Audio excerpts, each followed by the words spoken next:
తల దొరద పెడితే గోక్కోవడానికి దువ్వెన ఉంటుంది, కానీ మనసు దొరద పెడితే గోక్కోవడానికి ఏముంటుంది? అది సంగీతమే. సో అలాంటి సంగీతాన్ని, ఇంత ఆనందాన్ని మనందరికీ ఇచ్చిన వీళ్ళందరూ నాకంటే చిన్నపిల్లలు కాబట్టి, కొంతమందికి నా చెల్లెళ్ళ వయసు ఉండొచ్చు, కొంతమందికి నా కూతుళ్ళ వయసు ఉండొచ్చు, వీళ్ళందరికీ కూడా నేను మనస్ఫూర్తిగా నా ఆశీస్సులు అందజేస్తున్నాను.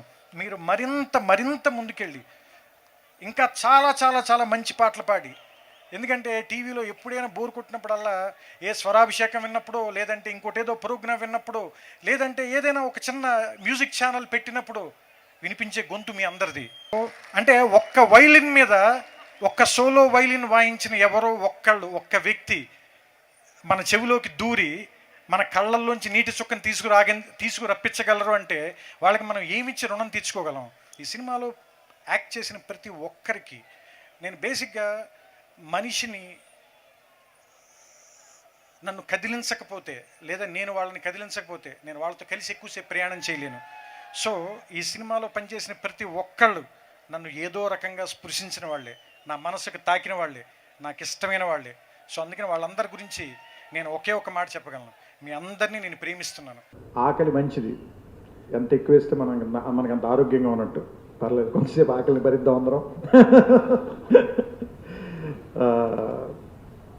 ఒక్కొక్కరి గురించి ఎక్కువ చెప్పకుండా తక్కువలో ముగిస్తాను. రామ్ లక్ష్మణ్ మాస్టర్లు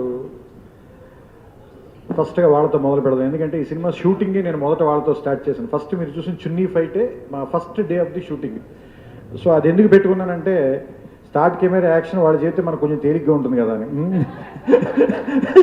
ఎందుకంటే ప్రతిసారి సినిమా మొదలు పెట్టేటప్పుడు ఫస్ట్ రోజు మనకి భయంగా ఉంటుంది. సరే, కొంచెం అలవాటైన మనుషులు ఎదుర్కొంటూ ఉండి నిలబెస్తుంటే వాళ్ళ వెనకాల నిలబడి బాగుందని, మానిటర్తో సుఖం కదా, తేలిగ్గా ఉంటుందని వాళ్ళ వెనకాల దాక్కుని మొదలెట్టేశారు ముందు ఈ సినిమా. సో ఆ రకంగా ఈ సినిమాకి మొదట నిలబడినటువంటి నా మిత్రులు, నా ఆత్మీయులైనటువంటి రామ్ లక్ష్మణ్ మాస్టర్ ఇద్దరికి నా మనస్ఫూర్తిగా నా కృతజ్ఞతలు. వాళ్ళతో పనిచేయడం అంటే అదొక తాత్విక ప్రయాణం కూడా. వాళ్ళతోటి ఊరికే సినిమా మాత్రమే కాకుండా మీకు పైకి కనిపించిన వ్యక్తులు కాదు, వాళ్ళు చాలా లోతైనటువంటి అంతరంగం ఉన్నటువంటి వ్యక్తులు, చాలా గొప్పవాళ్ళు. సో అందుకని మీతో ఆ ప్రయాణం నాకెంతో ఆనందాన్ని ఇస్తుంది. మరింత మనం మరిన్నిసార్లు ఆ ప్రయాణాన్ని కొనసాగించాలని మనస్ఫూర్తిగా కోరుకుంటున్నాను మాస్టర్. ఈ సినిమాలో మీరు ఎవరికి మేము దాచింది 2 విషయాలు దాచాం ఈ సినిమాలో, ఎవరికి తెలియకుండా. ఒకటి, సిత్తరాల సిరపడు అని ఒక పాట, అది శ్రీకాకుళం యాసలో వస్తుంది. ఆ పాటని కొరియోగ్రాఫ్ చేశారు మాస్టర్లు. ఫస్ట్ టైం వాళ్ళతో ఒక డాన్స్ డైరెక్షన్ చేయించాను నేను, ఫైట్ చేయలేవాళ్ళు. ఆ పాట అప్పటికప్పుడు లొకేషన్కి వెళ్ళిన తర్వాత వాళ్ళకి ఇచ్చా, ఎందుకంటే అంతకు ముందు రోజు రాత్రే మాకు ఆ పాట వచ్చింది.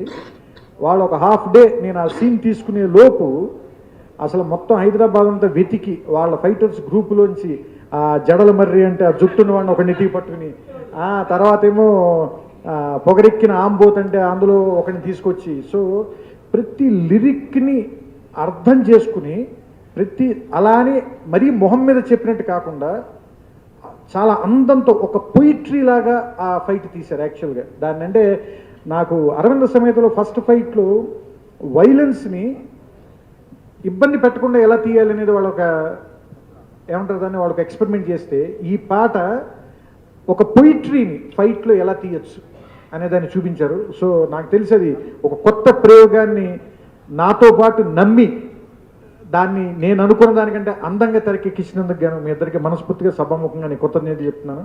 ఆ పాటని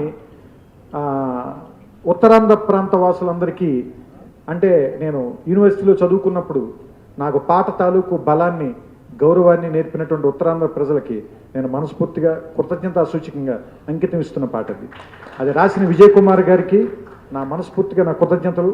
ఆయన నేను ఫోన్లో సన్నివేశం చెబితే రాసి పంపించారు, దాన్ని అరగంటలో ట్యూన్ చేసిన తమన్కి నేను మనస్ఫూర్తిగా కృతజ్ఞతలు చెప్తున్నాను. 2, మేము దాచిన మరో విషయం ఏంటంటే, ఈ సినిమాలో బ్రహ్మానందం గారితో ఎట్లాగైనా సరే యాక్ట్ చేయించాలని నేను బన్నీ గారు డెసిషన్ తీసుకున్న తర్వాత, సో ఆయనతో రాములో పాటలో పిలిచి ఒక స్పెషల్ ఎక్స్పీరియన్స్ చేద్దాం. ఎందుకంటే ఆ పాటని ఎలా విజువల్గా మ్యాచ్ చేయాలి, 120 మిలియన్లు 130 మిలియన్లు చేసేసి సామాజిక వర్గం నాకంటే స్పీడ్గా వెళ్ళిపోతున్న పాటని తెర మీద ఎలా నిలబెట్టాలి. సో దీన్ని మనతో పంచుకోవటానికి, ఈ బరువును మోయటానికి ఒక సాలిడ్ పర్సనాలిటీ కావాలి, మనకి ఒక గ్రేట్ ఇమేజ్ ఉన్న వ్యక్తి కావాలి. దీనికి బ్రహ్మానందం గారికి మించి ఎవరుంటారు. ఎందుకంటే ఖచ్చితంగా ఆయన తెర మీద రాగానే అసలు స్క్రీన్ హీ కెన్ లిటప్ వెలిగిచ్చేస్తాడు, దీపావళి తారాజువలాగా లేపగలడు పాటని. సో ఆయన్ని ఖచ్చితంగా ఈ పాటలో ఉపయోగిస్తే కనుక చాలా అందంగా ఉంటుంది అని చెప్పి నేను బన్నీ గారు అనుకున్న వెంటనే ఆయన అడిగాం. ఆయన వెంటనే మేమంటే ఉన్న ప్రేమ కొద్దీ, ఎందుకంటే ఇన్ని 1000 సినిమాలు పైన చేసిన వ్యక్తికి, గిన్నిస్ బుక్ ఆఫ్ వరల్డ్ రికార్డ్స్లోకి ఎక్కిన వ్యక్తికి ఇది ఒక లెక్క కాదు. నిజంగా చేయాల్సిన అవసరం కూడా లేదు ఆయనకి.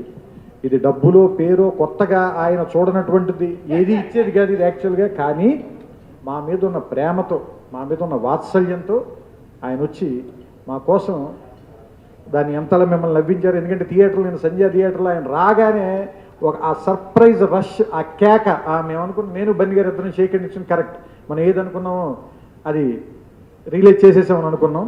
కానీ ఆయన సినిమాలో ఉన్న విషయం చెప్పకుండా దాచడానికి మేము చాలా కష్టపడాల్సి వచ్చింది. మేకింగ్ తీయలేదు, స్టిల్స్ తీనివ్వలేదు. అంటే ఒక ఏనుగుని రూమ్లో దాచిపెట్టడం ఎంత కష్టం. నేను అదే చెప్పాను, ఇదేదో ఒక చిన్న పిల్లి పిల్లో కుందేలు పిల్లో అయితే మంచం కింద ఎక్కడో దాస్తాం, ఏనుగుని ఎట్లా దాస్తాం. ఇది బ్రహ్మానందం గారు కదా, కష్టపడి దాయగలిగాం. ఎక్కడ ఆడియో ఫంక్షన్లో మాట్లాడలేదు, ప్రెస్ మీట్లో మాట్లాడలేదు, మ్యూజిక్ నైట్లో మాట్లాడలేదు. చాలా గట్టిగా దాచి దాచి దాచి నేను చూపించాం కాబట్టి ఇవాళ తీసుకొచ్చామండి. అది మ్యాటర్. సో మొత్తానికి ఏనుగుకి విడుదల చేసాం సార్. సో మీ ప్రేమకి, మీ వాత్సల్యానికి మనస్ఫూర్తిగా పాదాభివందనం చేస్తున్నాను. ఇంకొక మాట, ఇందాక మీరు నాకు అనారోగ్యంగా ఉన్నప్పుడు అనే మాట అన్నారు. దీనికి సంబంధించి మా ఇద్దరికి మధ్య జరిగింది కూడా ఒకటి చెప్పి నేను ముందుకు వెళ్ళిపోతాను. ఆయనకి ఏదో కొంచెం ఒంట్లో బాగాలేదు, ఏదో ఆపరేషన్ చేశారంటే చూడడానికి నేను మనస్ఫూర్తిగా చెప్తున్నాను సార్. 2500 రూపాయలు ఖర్చు పెట్టి ఫ్లవర్స్ కట్టించాను సార్. అవి పట్టుకుని వాళ్ళ ఇంటికి వెళ్ళేసరికి సార్ ఆయన పెద్దగా అరుచుకుంటూ పాటలు అవి పాడుకుంటూ 2 మెట్లు దూకుతూ దిగుతున్నాడు ఆయన. నేను వెంటనే డస్ట్బిన్లో పడేసాను. అవి 2500 ఆ ఖర్చు మీ ఖాతాలోనే ఉంది సార్. ఇంకేం ఎందుకు సార్, అవి శుద్ధ వేస్ట్ అండి ఆ పువ్వులు. సో అందుకని ఆ 2500 మీరు నాకు బాకీ ఉన్నారు, గుర్తుపెట్టుకోండి. సో అందుకని ఇంకెప్పుడు మీరు అనారోగ్యం అనకండి, ఎందుకంటే నవ్వించే వాళ్ళకి ఎప్పటికీ అనారోగ్యం ఉండదు సార్. సో ఇక నాకు నా ఇంట్లో మనిషి అయిన భరణ్ గారు, నా మొదటి సినిమా నుంచి ఇప్పటిదాకా ఆయనకి యాక్చువల్గా సినిమాలో వేషం లేకపోతే ఎలాగోలా వెనకాల ఫోటోని పెట్టేస్తాను, భరణ్ గారు ఫోటో పెట్టి. సో ఈ సినిమాలో భరణ్ గారు ఉన్నారే, ఈ సినిమాలో భరణ్ గారు ఉన్నారే అనిపించేస్తాను. ఎందుకంటే నా మొదటి సినిమాకి నాకు డేట్లు లేవు అబ్బాయి అంటే, నేను సరే సార్ పగలంతా వేరే షూటింగ్ చేస్తాను, నైట్ వచ్చి చేసేయండి, ఒక 2 నైట్లు కోసిగిన రాసి, సో అది సినిమా బిగినింగ్లోనే ఎండింగ్లోనే పెట్టి తీసేసాను ఆయన. సో అలాంటి ఆయన. అలాగే సునీల్ అన్నాడు, నన్ను ఈ పండగ చోట కనిపించేలాను అంటే సునీల్ శక్తి సునీల్కి తెలియదు, నాకు తెలుసు. ఎందుకంటే సునీల్ ఫస్ట్ రూమ్లో మీ ఇద్దరం కలిసి ఉన్న రోజుల్లో వాడు విలన్ అవుదాం అనుకున్నాడు. మీ అందరికీ తెలియదేమో, అతను విలన్గా వద్దామని ట్రై చేస్తే నేను సునీల్కి ఏం చెప్పానంటే, నువ్వు ఇండస్ట్రీలో కామెడీ దిగ్గజాల్లో నువ్వు కూడా దిగ్గజంగా నిలిచిపోతావు, నాకు నమ్మకం ఉందని చెప్పాను. అఫ్కోర్స్ వాడు నమ్మలేదు, ఎప్పటికీ నమ్మట్లేదు. ఇంకా మరి ఎప్పుడు నమ్ముతాడో నాకు తెలియదు. ఇంకా అది కూడా నమ్మాలంటే ఏ పద్మశ్రీలు పద్మభూషణలు ఇవ్వాలేమో. సరే అప్పటికి ఇంకో 20-30 ఏళ్ళకి నమ్ముతాడు అనుకుంటున్నాను నేను. పోతే నాకు మరో మంచి మిత్రుడు హర్ష. అంటే నేను అతల్లో ఆయనతో ఒక రోల్ చేయించాను. దానికంటే ముందు, నేను స్వయంవరం రాయడానికంటే కూడా ముందు హర్ష యాక్చువల్గా అతను రచయితగా నేను రచయితగా ఇద్దరం ట్రయల్స్ చేస్తున్న రోజుల్లో మేము ఆర్పి తాలూకు ఒక మ్యూజిక్ ఆల్బమ్ కోసం ఆశీర్వాద్ అనే ఒక అపార్ట్మెంట్లో మేము ఇద్దరం కలిసాం. సో అక్కడి నుంచి మా ఇద్దరు పరిచయం, అంటే దాదాపుగా 20 సంవత్సరాల క్రితం నుంచి ఉన్న జర్నీ. కాకపోతే ఆయనకి ఎంత మొహమాటం అంటే అది ఇప్పుడు నేను చెబుతున్నా వెనకాల ఆయన సిగ్గుపడుతున్నాడు. ఇంత అతి మొహమాట వస్తుంది. కానీ మీరు చాలా చాలా చాలా తెలుగు సినిమాకి క్యారెక్టర్ యాక్టర్లో లోటు ఉంది. ఆ లోటుని మీరు ఖచ్చితంగా భర్తీ చేస్తారు, నాకు ఆ నమ్మకం పూర్తిగా ఉంది. ఎందుకంటే మీరు లాస్ట్లో చేసిన ఆ ఎమోషన్ కానీ జయరామ్ గారి దగ్గర దాని దగ్గర చాలా ఎఫర్ట్లెస్గా చేశారు. 1 టేక్లో, అంటే నాకు చెప్పడానికి కరెక్షన్ కూడా కనిపించలేదు, అంత బాగా చేశారు మీరు. And you have long way to go and I wish you all the very best. Thank you అండి. ఇకపోతే ఇంకే సినిమాలో రాజేంద్ర ప్రసాద్ గారు, ఇంకా ఆయనకున్న అహంకారానికి నాకున్న వినయానికి కాబట్టి మీ ఇద్దరం పడుతుంది.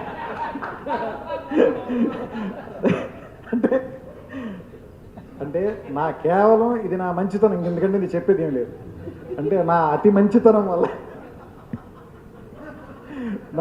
చూసారు కదా అది. అంటే ఈయన ఆపాలంటే ఇంకా బన్నీలు ఈ స్థాయి వ్యక్తులు వస్తే తప్ప ఆయన ఆపలేరు. లేదా ఇంక ఈ లెక్కన నన్ను ఆయన సెట్లో నన్ను కొట్టడాలు వద్దు, ఇంక మనం మాట్లాడుకోవద్దు అవి. సో అయినప్పటికీ కూడా నేను జూలై నుంచి మీతో పడుతున్నాను సార్, ఇంకా పడుతూనే ఉంటాను. అయినా కూడా చెప్తున్నాను, ఇప్పుడు ఇంట్లో ఇప్పుడు మీ భార్య మిమ్మల్ని ఎలా భరిస్తున్నారు ఈవేళ పొద్దున్నే చూశాను, అలా మేము కూడా భరిస్తాం సార్, ఇంక తప్పదు కదా. ఎందుకంటే సినిమాలు ఇంక రాజేంద్ర ప్రసాద్ని భరించకపోతే ఎలాగా? తెలుగు సినిమా ఇండస్ట్రీకి ఏంటో వజ్రం కఠినంగా ఉంటుందండి. అలా అని ఏమంటారు దాన్ని కిరీటంలో పెట్టుకోవడం మానేస్తామా? రాజేంద్ర ప్రసాద్ కూడా అంతే. సో నెక్స్ట్ సుశాంత్ దగ్గరికి వస్తే నన్ను కథ అడగలేదు, క్యారెక్టర్ ఏంటని అడగలేదు. నేను కథ చెప్పేలోపే నేను చేస్తున్నాను, లేదు కథ వినండి నేను చేస్తున్నాను, క్యారెక్టర్ నేను చేస్తున్నాను చెప్పాను కదా, ఎందుకు ఇంత చేదస్తాను? లేదా కొంచెం వయసు అవుతుంది కదా చెప్పడానికి ట్రై, లేదు అక్కర్లేదు నేను చేస్తాను. ఇంకా గట్టిగా మాట్లాడితే ఈ సినిమాలో చెప్పినట్టు కొడితే ఫీల్ అవుతారు అంకుల్ అంటాడేమోనని. అందుకని అంటే ఆ ఒక్క సీన్తో ఎంత బాగా చేశాడంటే, నేను యాక్చువల్గా చీలాసవ్ సినిమా చూసి నేను పర్సనల్గా నాకు నచ్చి ఈ సినిమాలో ఉండాలని బన్నీని అడిగితే, లేదు సార్ మీరే మాట్లాడండి, ఎందుకంటే అతను కూడా ఏమంటారు దాన్ని ఇప్పుడు హీరోగా నిలదొక్కున్న సమయం, ఈ సమయంలో మీరు అడగటం కరెక్టేనా అంటే, లేదు చాలా డిగ్నిటీ ఉన్న క్యారెక్టరు, అతను పర్ఫామ్ చేయడానికి అవకాశం ఉన్న క్యారెక్టర్ అంటే నిజంగా దాన్ని నిలబెట్టాడు. ఈ రోజున సినిమాకి ఎస్పెషల్లీ ఆ లాస్ట్ సీన్స్లో తబ్బు గారి దగ్గర మాట్లాడే సీన్ కానీ, లేదంటే తాతతో మురళీ శర్మ గారితో మాట్లాడే సీన్ కానీ, ఎందుకంటే మురళీ శర్మ గారు తక్కువ నటుడు కాదు, అలాంటి యాక్టర్లను బ్యాలెన్స్ చేయటువంటి మామూలు విషయం కాదు.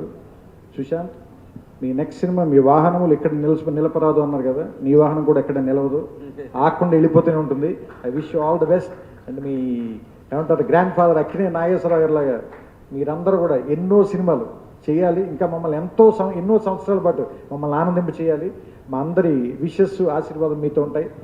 పోతే నెక్స్ట్ పూజ, మా అమ్మాయి గురించి ఏం చెప్తాం మేము? అంటే ఇందాక మొన్న ఎవరో ఇదే వేదిక మీద ప్రెస్ మీట్లో పూజని మళ్ళీ ఎందుకు పెట్టుకున్నారని అంటే, టైంకి వస్తుంది, క్యారెక్టర్ బాగా అర్థం చేసుకుంటుంది, తెలివితేటలు ఉన్నాయి, అందంగా ఉంటుంది, అడిగినప్పుడు డేట్లు ఇస్తుంది. అంటే తను రాత్రి జైపూర్లో పనిచేసి నెక్స్ట్ డే మధ్యాహ్నం వచ్చి హైదరాబాద్లో పనిచేసిన రోజులు కూడా ఉన్నాయి మా కోసం అరగంద సమేతలో.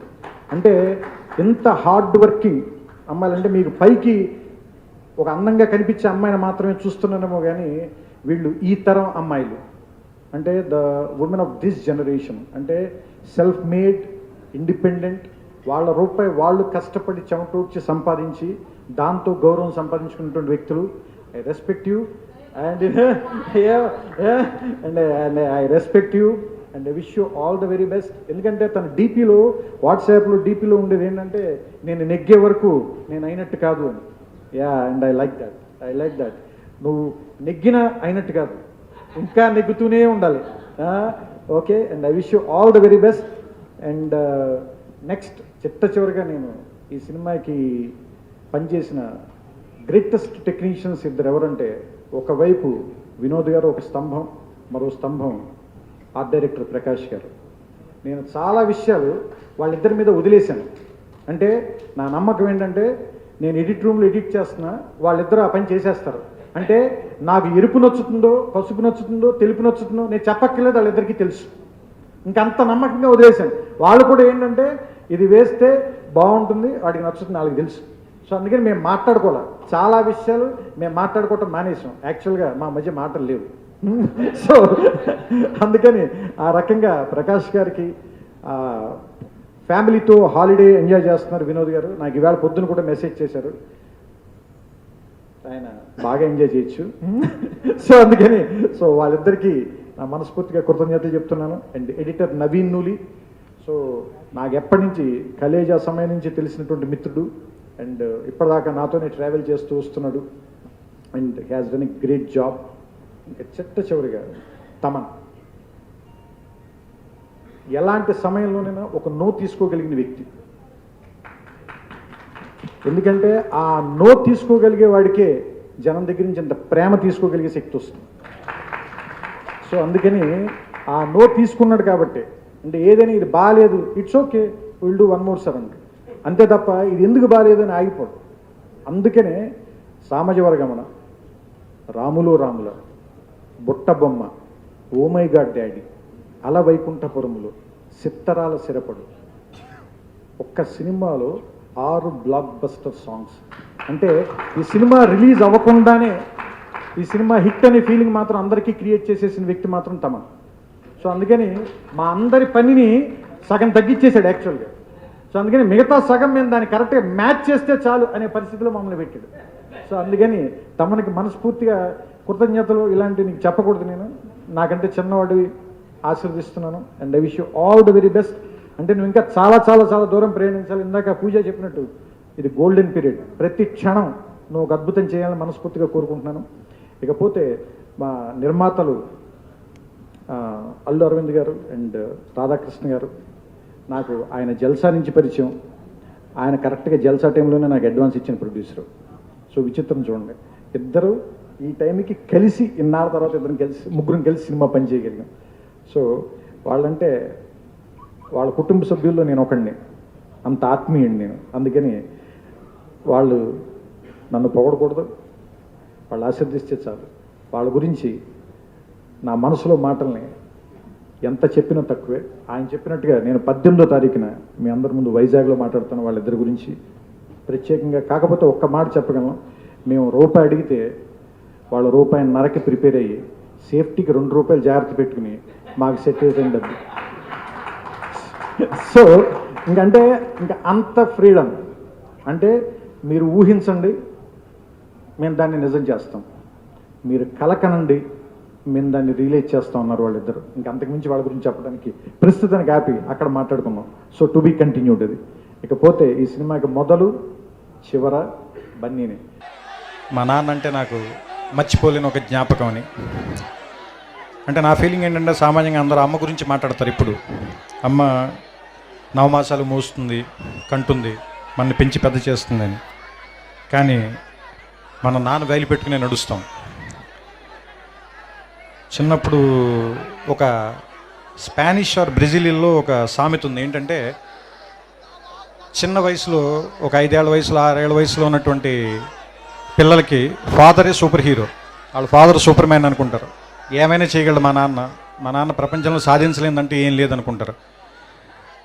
వాడు స్కూల్కి వెళ్ళి వాడికి ఒక 10 ఏళ్ళు అంత వచ్చిన తర్వాత ఇంకా వేరే వాళ్ళు, ఇంకా డబ్బున్న వాళ్ళ ఫాదర్లని, లేదా ఇంకా బాగా పెద్ద పెద్ద కార్లు ఉన్న వాళ్ళని వీళ్ళని చూసిన తర్వాత మా నాన్న అంత గొప్పడు కాదేమోలే, మా నాన్నకంటే గొప్పలు కూడా ఇంకా చాలామంది ఉన్నారేమో అనిపిస్తుంది. అదే ఒక 15 ఏళ్ళు దాటి 18 ఏళ్ళు అవి వస్తున్నప్పుడు, నాన్న సిగరెట్ కాల్చొద్దురా, లేదా బాగా చదువుకోరా, రాత్రిపూట ఇడ్లీకి ఇంటికి రారా, ఇలాంటివన్నీ చెప్పినప్పుడు మా నాన్న ఏంటి బాగా నసదొబ్బుతున్నాడు, చేదస్తాం అనుకుంటాను, మా నాన్నకి సరిగ్గా తెలియదు అనుకుంటా బతకటం, అందుకని ఇలా అయిపోయాడు అనుకుంటాడు. వీడికి ఒక 20 ఏళ్ళు 25 ఏళ్ళు వచ్చి ఒక అమ్మాయిని పెళ్లి చేసుకున్న తర్వాత ఒక ఫ్లాట్ రెంట్కి తీసుకోవటం, ఉద్యోగం చేయటం, నెలాఖరికి వచ్చేసరికి అప్పులు చేయాల్సి రావటం, బిల్స్ కట్టాల్సి రావటం. ఇలాంటప్పుడు నాన్న మనం మరీ అనుకున్నంత వేస్ట్ ఏం కాదనుకుంటే బాగానే మేనేజ్ చేసినట్టున్నాడు 4 పిల్లల్ని. కానీ మనకి దీనమ్మ ఇంకా ఒక్కడిని కూడా కనకుండానే ఇంత కష్టంగా ఉంది మనకి అనిపిస్తుంది. ఆ తర్వాత ఒక 35-40 దాటిన తర్వాత పిల్లలు కొంచెం పెద్దవాళ్ళు అవుతుంటే స్కూల్ ఫీజులు, రికమెండేషన్లు, ఆ తర్వాత వాళ్ళకి ఏదైనా ఒంట్లో బాగున్నప్పుడు రాత్రిపూట హాస్పిటల్కి పరిగెత్తటాలు, ఏదైనా కష్టం వస్తే డబ్బుల కోసం ఎత్తుక్కోవటాలు. ఇలాంటప్పుడు నాన్న గుర్తుంచి కళ్ళల్లో నీళ్ళు వస్తాయి, అయ్యి బాబు ఇన్ని కష్టాలు పడి మన అందరినీ పెంచి ఇక్కడ దాకా తీసుకొచ్చాడని. కానీ మనం అది చెప్పేసరికి చాలామంది నాన్నలు ఉండరు, చచ్చిపోతారు. అందుకని నా ఉద్దేశం ఏంటంటే, నాన్న బతికుండగానే మనందరం థ్యాంక్స్ చెప్దాం. మన భారతీయులందరికీ కూడా భాషతో సంబంధం లేదు. మన భారతీయులందరికీ కూడా ఒక డే అనే దాని మీద పెద్ద నమ్మకం లేదు. ప్రేమని ఫిబ్రవరి 14 రోజున మాత్రమే ప్రేమించి ఆ తర్వాత ఆడపిల్లని చంపేద్దాం, వాళ్ళ మీద యాసిడ్ పోసేద్దాం, అలా కాకుండా జీవితాంతం ఆడపిల్లని ప్రేమిద్దాం, తప్పేం లేదు. అలాగే అమ్మను కూడా సంవత్సరంలో ఒక రోజు ప్రేమించి మిగతా అన్ని రోజులు కంచాలు విసిరేసి తిట్టటాలు అవి కాకుండా అమ్మని జీవితాంతం ప్రేమిద్దాం. అలాగే నాన్నను కూడా ప్రపంచంలో సంవత్సరంలో 365 రోజులు ఒక రోజు కాకుండా 365 రోజులు గుర్తించుకున్నాం. అంటే నా ఉద్దేశం it's an vote to father. ఎందుకంటే ఫాదర్స్ సరిగ్గా గుర్తింపు లేకుండా మిగిలిపోయిన ఒక పాత్ర అనిపిస్తుంది నాకు, కావ్యాల్లో కానీ నాటకాల్లో కానీ సినిమాల్లో కానీ. అంటే అమ్మని డ్రమటైజ్ చేసినంతగా మనం ఫాదర్ని ప్రపంచం ముందుకు ఎక్కువ చూపించలేకపోయామా అని అనిపిస్తుంది. కానీ ఫాదర్ నుంచే కదా మనం వారసత్వం కూడా తీసుకుంటాం. ఫాదర్ ఇచ్చే డబ్బులు కాదు, ఫాదర్ ఇచ్చే పేరుని తీసుకుని ముందుకు వెళ్తాం. ఫలానా వాళ్ళ అబ్బాయి ఇతను, ఫలానా వాళ్ళ మనవడు ఇతను, లేదా ఫలానా ఫ్యామిలీ నుంచి వచ్చాడు ఇతను. సో అంటే ఫాదర్ దగ్గర నుంచి మనం ఇన్ని తీసుకున్నప్పుడు, ఫాదర్ దగ్గర నుంచి మనం సంస్కారం తీసుకున్నప్పుడు, ఫాదర్కి తిరిగి మనం ఏమి ఇవ్వగలం? కృతజ్ఞత. ఫాదర్ కృతజ్ఞత కోరి మనం పెంచడు కదా, మరి ఏమి ఇద్దాం? ఒక జ్ఞాపకంగా గుర్తుపెట్టుకుందాం, మర్చిపోవద్దు. మనం అతనికి చెప్పాల్సిన అవసరం కూడా లేదు, ఎందుకంటే ఫాదర్ మనం తిరిగి థ్యాంక్స్ చెప్పాలని కోరుకోడు. చిన్నప్పుడు ఆయన భుజాల మీదే నుంచుని ప్రపంచాన్ని చూస్తాం, ఆయన వేలు పట్టుకుని నడక నేర్చుకుంటాం, ఆయన ఒళ్ళో కూర్చుని చదవటం నేర్చుకుంటాం, ఆయన ఒళ్ళో కూర్చుని ప్రపంచాన్ని చూడటం నేర్చుకుంటాం. ఆయనతో పాటే ఆయన స్కూటర్ డ్రైవ్ చేస్తుంటే ఆయన ముందు నుంచుంటాం, ప్రపంచం మొత్తం మనమే గెలుస్తున్నాం అనుకుంటాం. ఆయన వెళ్ళిపోయిన తర్వాత ఒంటరిగా ఉన్నామని ఎప్పుడు అనుకోవద్దు. మన వెనకాల కనపడిన ఒక నీడలాగా నాన్న ఎప్పుడు మనతోనే ఉంటాడు. ఇది చెప్పటమే ఈ సినిమాలో నా ఉద్దేశం. సో ఈ సన్ ఆఫ్ సత్యమూర్తి మీ అందరికీ ఆనందాన్ని ఇస్తుందని నమ్ముతూ, ఈ సినిమాలో నేను ముఖ్యంగా మాట్లాడాల్సిన వ్యక్తి బన్నీ. ఎందుకంటే ఈ సినిమా కథ నేను అనుకున్నప్పుడు నా కోసం 6 నెలల పాటు ఏ పని లేకుండా మీరు హ్యాపీగా మీరు ఎన్నాళ్ళు కాలం ఉంటే అన్నాళ్ళు కథ చేయండి, కానీ మీరు సాటిస్ఫై అయ్యే వరకు మాత్రం సినిమా షూటింగ్ స్టార్ట్ చేయొద్దు, నా టైం వేస్ట్ అవుతుందని ఏం ఫీల్ అవ్వద్దు, I can wait for a good script అని చెప్పి నా కోసం చాలా ఓపిక్గా వెయిట్ చేసిన బన్నీ గారికి thank you sir, thanks a lot. And ఆ కథ చేసిన రోజునే కాదు, సినిమా చేస్తున్న ప్రతిరోజు he was there with me. ఎందుకంటే 42 మంది ఆర్టిస్టులతో ఈ సినిమాలో పనిచేసేటప్పుడు బేసిక్గా ప్రొటాగనిస్ట్ సినిమాలో పనిచేసే ముఖ్య పాత్రధారి మనతో పాటు లేకపోతే ఈ సినిమాని ఇంత అనుకున్న టైంలో దీన్ని కంప్లీట్ చేయలేం. సో ఆ రకమైన సపోర్ట్ బన్నీ గారి దగ్గర నుంచి 100% లేకపోతే ఈ సినిమా ఈ టైంలో ఈ బడ్జెట్లో కంప్లీట్ అయ్యేది కాదు. సో అందుకని నేను మనస్ఫూర్తిగా ఆయనకి నా కృతజ్ఞతలు చెప్తున్నాను. అండ్ ఇంకొక ఈ సందర్భంలోనే వాళ్ళ నాన్నగారు అల్లు అరవింద్ గారికి, సన్ ఆఫ్ అల్లు అరవింద్ కాబట్టి, సో నాన్నల గురించి మాట్లాడుతున్నాం కాబట్టి ఖచ్చితంగా ఆయనకి కూడా నేను కృతజ్ఞతలు చెప్పాలి. ఎందుకంటే ఆయన ఈ కథ విని నాకు సలహాలు ఇచ్చారు, అడిగితే షూటింగ్ చేసుకోవడానికి వాళ్ళు ఇల్లు కూడా ఇచ్చారు. అందుకని ఆయనకి నేను మనస్ఫూర్తిగా కృతజ్ఞతలు చెప్తున్నాను. ఇకపోతే ఈ సినిమాని ప్రొడ్యూస్ చేసేటప్పుడు రాధాకృష్ణ గారు నాకు చెప్పింది ఏంటంటే, నువ్వు నాకు కమర్షియల్గా డాన్సులు, ఫైట్లు, ఐటమ్ సాంగ్లు ఇలాంటి సినిమాలు నీ నుంచి నేను కోరుకోవట్లే. నీ నుంచి నేను కోరుకునేది ఏంటంటే మంచి కథ చెప్పు, ఆ కథ మనదై ఉండాలి, మన వాళ్ళకి సంబంధించింది ఉండాలి, మన అమ్మ నాన్నలు, మన అత్త మామలు, మన ఇంటి ఎదుర్కొన్నవాళ్ళు, మన సందులో ఉన్నవాళ్ళు, మన కాలనీలో తెలిసిన వాళ్ళు, మనం కాలేజీలో చదువుకున్నప్పుడు చూసిన వాళ్ళు, ఇలాంటి కథ ఏదైనా ఒకటి చెప్పు. ఎందుకంటే గొప్ప కథలు చిన్నగానే మొదలవుతాయి, అనగనగాతోనే మొదలవుతుంది, రామాయణమైనా భారతమైనా కూడా. సో అనగనగాతోనే చెప్పు, చిన్న కథే చెప్పు, బాగా చెప్పు. సో అంతలా నమ్మి మా వెనకాల నిలబడి మేము ఏది అడిగితే అది ఇచ్చి, మేము అడగనివి కూడా ఇచ్చి మాకు వెనకాల నిలబడినటువంటి చిన్నబాబు గారికి మనస్ఫూర్తి కృతజ్ఞతలు చెప్తున్నాను సార్. Thank you sir. ఇంకొకటి, నాతో పాటు నేను ఎక్కడికి వెళ్తే నాతో పాటు పరిగెడుతూ పనిచేసిన ప్రసాద్ మురళి గారికి థ్యాంక్ యూ సార్. రవి గారికి, ఆయన టీం అందరికీ మనస్ఫూర్తిగా కృతజ్ఞతలు చెప్తున్నాను. నా ఎడిటర్ ప్రవీణ్ పూడి, అండ్ నా డైరెక్షన్ డిపార్ట్మెంట్, నా script coordinator Sai Gopal, and నా co director Suresh, and rest of the team Shobhan, ఇంకా మిగతా వాళ్ళందరికీ కూడా నేను మనస్ఫూర్తిగా కృతజ్ఞతలు చెప్తున్నాను. ఇంకా నా ఈ సినిమాలో పనిచేసే నటీనటులు అందరూ కూడా, సంపత్ గారిని నేను చాలా చిన్న క్యారెక్టర్కి పిలిచినా కూడా, నేను బాగా స్టేచర్ ఉన్న కొంచెం వెయిట్ ఉన్న మనిషి కావాలి ఈ క్యారెక్టర్కి అని అడిగితే, ఈ క్యారెక్టర్ గురించి కావాలి అని అడిగితే ఆయన నీ కోసం వస్తాను నేను, ఇది నేను చేసి ఇన్వెస్ట్మెంట్ అనుకుంటా, దీనికి తర్వాత నువ్వు వడ్డీతో నాకు పే చేయాలి అన్నారు. Sampath garu, I will pay sir, I will pay back. So and it's very pleasure working with you sir, it's very nice having you on the set. So మీరు అడగక్కర్లేదు, I want to have you in maximum number of days on my set. So we love you sir, thank you, thanks a lot. And Devi అంటే is like a brother to me. నేను బేసిక్గా దేవి గురించి ఎప్పుడు చెప్పే మాట ఇప్పుడు చెప్తాను. దేవికి నేను ఇందాక బ్రహ్మానందం గారు అన్నారు ఎలా నువ్వు లాగుతాడు అంటే, అదే నూతిలో కనిపించే నీళ్ళు కాదు మనం చేదేసి తోడడానికి. నాకు ఏం తెలియదు, మీరందరూ సీడీ వచ్చిన తర్వాత తింటారు, నేను అతను అందరికంటే కొంచెం ముందు తింటాను అంతే. నేను కథ చెప్తాను దేవి కథ చెప్పిన తర్వాత దేవి ఒక ట్యూన్ ఇస్తాడు, ఆ ట్యూన్ నాకు నచ్చింది పట్టుకొచ్చేస్తాను, ఆ తర్వాత మీరు అందరూ వింటారు. అంతకు మించి నేను దేవికి ఏం చెప్పను, ఎందుకంటే నాకు సంగీతం అంటే చాలా ఇష్టం. నేను చిన్నప్పుడు గిటార్ నేర్చుకుందాం అనుకున్నాను, కానీ దేవుడి దేవాల నేర్చుకోలేదు, మీరందరూ బతికిపోయారు. తర్వాత సో ఇలా నాకున్న చాలా చాలా ఇష్టాలు. సంగీతం అంటే ఇష్టం, నేను బాగా వినడానికి ఇష్టపడతాను. ఒక కోటకి వెళ్ళే ఆ కోట లోపల ఉండే ప్రపంచం స్వర్గంలాగా ఉంటుంది. ఆ కోటకి వెళ్ళే దారి మధ్యలో చిన్న బ్రేక్ కూడా లేకుండా, ఇన్సెసెంట్ అంటారు కదా, కంటిన్యూస్గా ఉండే ఒక పాత్వే ఉంటుంది. ఇలాంటి దారి వేసి ఆ దారి చివర అలాంటి కోట కట్టి ఆ కోట లోపల ఒక స్వర్గం పెట్టడం అనేది అంత చిన్న విషయం కాదు. ఇది నా మాటలేం కాదు, మహాకవి శ్రీశ్రీ చెప్పింది. నాదొక దుర్గం, నాదొక స్వర్గం, అనర్గళం అనితర సాధ్యం నా మార్గం. అదే చిరంజీవి గారు. ఎందుకంటే ఎలాంటి రూట్ వేశారంటే, ఆయన కుటుంబం మన తెలుగు వాళ్ళందరి కుటుంబం అయిపోయింది. ఆయన తమ్ముడు మనందరికీ మన ఇంట్లో మనిషి అయిపోయాడు. వాళ్ళ అబ్బాయి మన ఇంట్లో పిల్లాడైపోయాడు. ఎందుకంటే ఇలాంటి అనర్గళం అనితర సాధ్యం అంటే బ్రేకులు లేని ఒక మార్గాన్ని, అది ఎలాంటి కోటకి మనందరికీ ఆనందాన్ని ఇచ్చేటువంటి ఒక దుర్గం, అందులోపల ఒక స్వర్గం ఉన్న కోటని కట్టిన నా అభిమాన హీరో మెగాస్టార్ చిరంజీవి గారికి నమస్కారం సార్.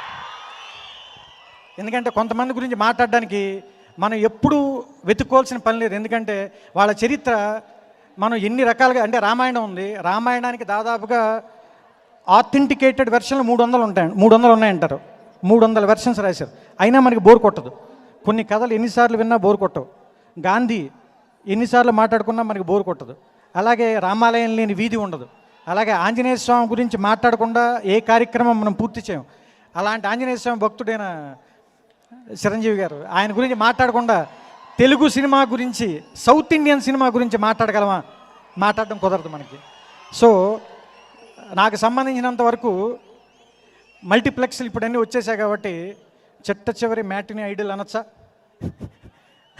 సో ఆయనే మనందరికీ మెగాస్టార్. ఎందుకంటే నాకు ఇప్పటికీ క్యూలో నిలబడి చెమటతో చొక్కాలు చిరిగిపోయిన రోజులు గుర్తున్నాయి. అంత ఇబ్బందితో సినిమా థియేటర్లోకి వెళ్ళిన తర్వాత కూడా ఆ ఇబ్బంది మర్చిపోయేలా మనల్ని అందరినీ ఆనందపరిచిన చిరంజీవి గారికి మనం ఏమిచ్చి రుణం తీర్చుకోగలం? ఎంత చెప్పినా, ఎంత చేసినా, ఆయన మనకు అందించిన సంతోషానికి, ఆయన మన నవ్వించిన నవ్వులకి, మనతో వేయించిన స్టెప్పులకి, చొక్కాలిప్పి థియేటర్లో గ్యాంగ్ లీడర్లకు కానీ, లేదంటే ఎముడికి మొగుడికి కానీ, గరానా మొగుడికి కానీ మనం అరిచిన అరుపులకి, మనకిచ్చిన ఆనందానికి. అంటే సినిమా ఎందుకు గొప్పది అంటే, మందు కొట్టి పడిపోవడం కంటే, డ్రగ్స్లో మునిగి తేలడం కంటే, రోడ్డు చివర కూర్చొని అమ్మాయిని ఏడిపించడం కంటే, థియేటర్లో కూర్చొని ఒక హీరోని చూసి ఇన్స్పైర్ అవ్వడం మంచిది, ఖచ్చితంగా మంచిది, ఖచ్చితంగా అదొక మంచి అలవాటు. సో అలాంటి మంచి అలవాటుని నా కాలేజీ రోజులు మొత్తం నాకు అందించి నన్ను పాడైపోకుండా చేసిన చిరంజీవి గారికి నా కృతజ్ఞతలు. నాలాగా ఎంతోమందిని ఒక దారిలో నిలబెట్టి, అంటే నేను ఆయన పోస్టర్ మ్యాగ్లో ఆయన తాలూకు మొట్టమొదటి కట్టింగ్ చూసి, అంటే సౌత్ ఇండియాలో హైయెస్ట్ రెమ్యునరేషన్ తీసుకుంటున్న హీరో అని చెప్పి ఆయన గురించి పడిన ఒక ఆర్టికల్ చదివే, సో నీతిగా నిజాయితీగా ఒక మిడిల్ క్లాస్లోంచి ఒక పోలీస్ కానిస్టేబుల్ కుమారుడైండి ఇంత ఉన్నత స్థాయికి రాగలిగాడు అనుకున్నప్పుడు, సరే ఒక రైతు కొడుకునే నేను కూడా రావచ్చు ఇలాంటి స్థాయికి అని చెప్పి నేను సినిమాలోకి రావడానికి ఒక నిర్ణయం తీసుకున్నాను. సో అలాంటి ఒక పాజిటివ్ దృక్పథాన్ని కలిగించిన మెగాస్టార్ గారికి నమస్కారం సార్. ఇకపోతే మెగాస్టార్ గారు వాళ్ళ తమ్ముడు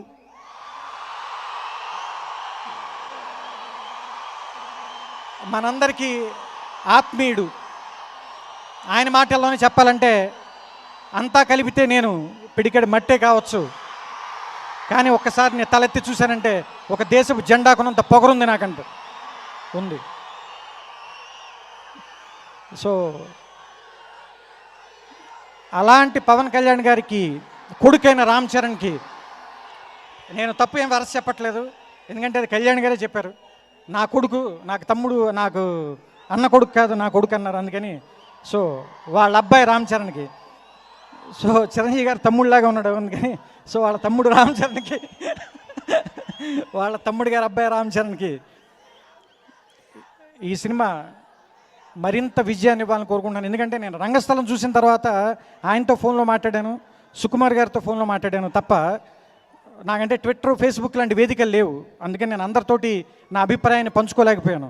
సో ఈ వేదికగా దాన్ని చెప్పాలనుకుంటున్నాను అందరికి. ఎందుకంటే కొన్ని సినిమాలు హిట్లు అవుతాయి, సూపర్ హిట్లు అవుతాయి, బ్లాక్ బస్టర్లు అవుతాయి. కొన్ని మాత్రమే సినిమా తీసేవాళ్ళ ఆలోచనలు కూడా మారుస్తాయి. అలాంటి మార్చిన సినిమా రంగస్థలం.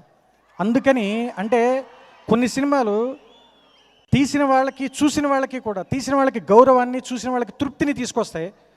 అది చాలా రేర్ కాంబినేషన్, ఆ రెండు జరగడం అనేది. కొన్ని జ్ఞాపకాలు ఒక మామూలు కథని చెప్పాలి, దాన్నే బలంగా చెప్పాలి. ఎక్కువ మలుపులు ఉండకూడదు, ఎక్కువ కమర్షియల్ ట్విస్టులు పెట్టద్దు, హైలు వద్దు, ఇంటర్వెల్ బ్యాంగ్ వద్దు, క్లైమాక్స్ దగ్గర రక్తపాతం వద్దు. చాలా మామూలుగా మన ఇంట్లో, మన డ్రాయింగ్ రూమ్లో మన కజిన్స్ మధ్య గొడవ పడతాం, మన అత్తలతో మాట్లాడతాం, మన నాన్నతో మాట్లాడతాం, మన బ్రదర్స్ తోటి, చెల్లెళ్ళతోటి చాలా విషయాలు పంచుకుంటాం. డైనింగ్ టేబుల్ దగ్గర కూర్చుని డ్రాయింగ్ రూమ్లో మాట్లాడుకుంటాం. అక్కడే కన్నీళ్ళు పెట్టుకుంటాం, అక్కడే ఆనందిస్తాం, అక్కడే పశ్చాత్తాపడతాం. అలా ఉండే చిన్న చిన్న విషయాలే మనం ఎందుకు చెప్పకూడదు? ఎందుకంటే నాకు తెలిసి నేను దర్శకుడి కంటే ముందు రచయితని, దానికంటే ముందు త్రివిక్రమ్ కంటే ముందు శ్రీనివాస్ని, ఉదయ భాస్కర్రావు, నరసమ్మ అనే ఒక ఇద్దరు మధ్యతరగతి ఆంధ్రప్రదేశ్లో ఉన్న ఒక చాలా కుటుంబాల్లో ఒక కుటుంబంలో నేను మామూలుగానే పుట్టాను. సో నేనేం నమ్ముతానంటే మనిషి గొప్పడు అందరికంటే. అతని కళలు కానీ, అతని ఆశయాలు కానీ, అతని అలవాట్లు కానీ అతని జీవితంలో ఎంత ముందుకు తీసుకెళ్తాయి, లేదంటే ఎంత వెనక్కి విసిరేస్తాయి. అది అతని కళలు గొప్పవైతే పైకెక్కుతాడు, అతని అలవాట్లు, ఆశలు చెడ్డవైతే కిందకి పడిపోతాడు. ఇలాంటి చాలా చిన్న చిన్న సంఘర్షణలు, మనకుండే మామూలు భయాలు, మామూలు కోపాలు, మామూలు ఇష్టాలు మనం దాదాపుగా మాట్లాడుకోవటం మానేసాం. మనం అందరం ఎక్కడికో చూస్తూ మాట్లాడుతున్నాం, ఎంతో దూరంగా చూస్తూ మాట్లాడుతున్నాం. ఫోన్ చూస్తూ హలో చెప్తున్నాం పక్క వాళ్ళకి, టీవీ చూస్తూ భోజనం చేస్తున్నాం. మనం ఇంటికి వెళ్ళేసరికి మన అమ్మ వాళ్ళతో మాట్లాడకుండా టీవీలో మనకి ఇష్టమైన సీరియల్ పెడుతున్నాం, లేదంటే నైట్ 11, 12 దాకా ఏదో ఒక ఇంగ్లీష్ సినిమా చూసి పడుకుంటున్నాం. మనం మాట్లాడుకోవటం మానేసాం. మనం ఏమీ చేయక్కర్లేదు, ప్రపంచం బాగుండాలంటే ఏమి చేయక్కర్లేదు. ఇద్దరు మనుషులు పక్క పక్కన కూర్చుని ఒకళ్ళ కళ్ళలోకి ఒకళ్ళు చూస్తూ మాట్లాడుకుంటే చాలు. సో ఇలాంటి చిన్న చిన్న విషయాల్ని, అంటే చాలామంది అనుకుంటారు ఏవో గొప్ప గొప్ప పనులు చేస్తేనే మనం బాగుంటామేమోనని. ఏమి చేయక్కర్లా. సరిగ్గా ఊపిరి పీలిస్తే మనిషికి 98% జబ్బులు రావు. మనం అదే పని చేయం. దాని బదులు డబ్బులు పెట్టి సిగరెట్ కొనుక్కుని కాల్చి చచ్చిపోవడానికి రెడీ చేస్తున్నాం. మనం ఏం చేయాలి? గాలి ఫ్రీగా దొరుకుతుంది, అది పీల్చాం. డబ్బులు పెట్టి సిగరెట్ కొనుక్కుని కాలుస్తాం. అలాగే కరెక్ట్గా మంచినీళ్ళు తాగితే చాలు, మనుషులు ఆరోగ్యంగా ఉంటారు. 10 రూపాయలు పెట్టి వాటర్ బాటిల్ కొనుక్కోము, 60 రూపాయలు పెట్టి బీర్ బాటిల్ కొనుక్కుని తాగి పాడైపోతూ ఉంటాం. Very simple. అలాగే చాలా, ఎందుకంటే ప్రపంచంలో గొప్ప విషయాలన్నీ దేవుడు, అమ్మా నాన్నలు ఫ్రీగా ఇచ్చారు మనకి, చాలా ఉచితంగా ఇచ్చేశారు. వాటికి ఖర్చే లేదు అసలు, వాటికి అసలు ఖర్చు పెట్టాల్సిన పని లేదు. కానీ మనం ఏం చేస్తున్నామంటే ఎక్కువ డబ్బులు ఖర్చు పెట్టి బ్యాంకాక్లు వెళ్ళి, దుబాయ్లు వెళ్ళి, అమెరికాలు వెళ్ళి మరీ అనారోగ్యాన్ని కొనుక్కు తెచ్చుకుంటానంటే దానికి వాళ్ళు మన ఏమీ చేయలేరు. సో ఈ సినిమా దగ్గరికి వస్తే దాని దగ్గర నుంచి చాలా మెత్తగా అమాయకంగా ఉండేటువంటి ఒక వినోదం ఎందుకు ఇవ్వలేం మనం? బూతులు లేని, ఎవరి వికలాంగుల మీద కానీ, కులం మీద కానీ, మతం మీద కానీ, లోపాల మీద కానీ జోకులు వేయకుండా వీలున్నంత వరకు మన మధ్యలో ఉండేటువంటి మాటలతోనే నవ్వించే ప్రయత్నం నేను మొదటి నుంచి చేస్తూ వస్తున్నా. అదే నా ప్రయాణం కూడా. దానికోసం చాలా కష్టపడాల్సి వస్తూ ఉంటుంది. అందుకే, ఎందుకంటే ఒక బూతు మాట్లాడి నవ్వించడం ఈజీ అందరికంటే ముందు, ప్రతి వాళ్ళు నవ్వుతారు. కానీ నవ్విన వెంటనే మనం చాలా తక్కువగా చూస్తారు.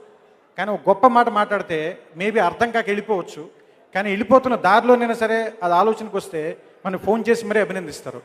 సో ఒక్కొక్కసారి కొంచెం లేట్ అయినా పర్లేదు, కానీ మంచిదే చెప్తానని అనిపిస్తూ ఉంటుంది. ఎందుకంటే ఒక రకంగా చెప్పాలంటే మసాలాలు తిని రెగ్యులర్గా రెస్టారెంట్లో భోజనం చేసిన మనకి ఒంట్లో బాగున్నప్పుడు ఫుడ్ పాయిజనింగ్ కానీ ఏదైనా జరిగితే చారు అన్నం తినమ్మా, మజ్జిగ అన్నం తినవు 3 రోజుల పాటు అని చెప్తారు సామాన్యంగా డాక్టర్లు. ఈ సినిమా అలాంటి చారు అన్నం లాంటిది నాకు మీ సంగతి నాకు తెలియదు. నాకు సంబంధించినంత వరకు ఇది ఒక చారు అన్నం లాంటిది. కొంచెం నెయ్యి మాత్రం వేసుకుని, పెద్ద ఎక్కువ కారం ఉండదు, ఎక్కువ పులుపు ఉండదు, ఎక్కువ తీపి ఉండదు, ఎక్కువ ఉప్పు ఉండదు.